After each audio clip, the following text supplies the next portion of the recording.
Now here's where here's where Jackie goes underwater to find the ring that he gave through Lilia's proposal.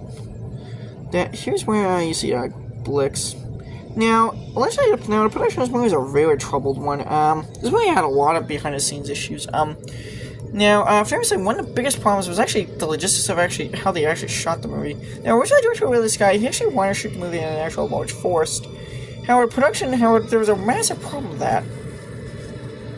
Shooting in a large forest caused serious problems with lighting issues.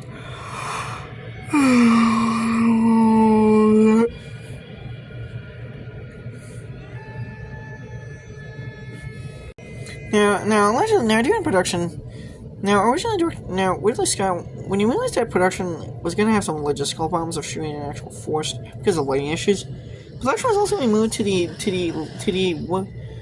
world-renowned 007 soundstage in Pinewood Studios, London, England, UK, where production actually took up the whole stage. In fact, sets were actually pretty big. In fact, the sets actually took up the whole 007 stage. Now,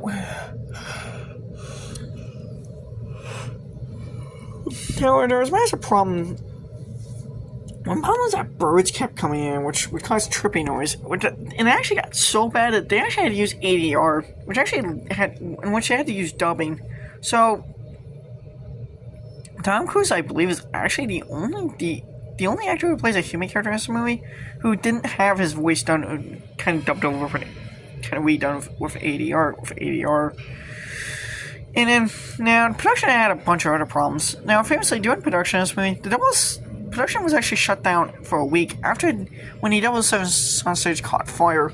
Now, the problem with that, what caused that was a huge buildup, was when security guards had noticed when security guards and construction management team, when people in charge of construction management on the building had noticed a huge buildup of gas. And allegedly, a security guard could actually hear, allegedly a crew member even complained they could smell smoke. They could smell smoke, which allegedly at first firefighters the crew somewhat smoking, but then realized it was occurred with two pops that caused the 007 soundstage to catch on fire. Thankfully, no one was hurt, but production actually then had to be shut down for a week.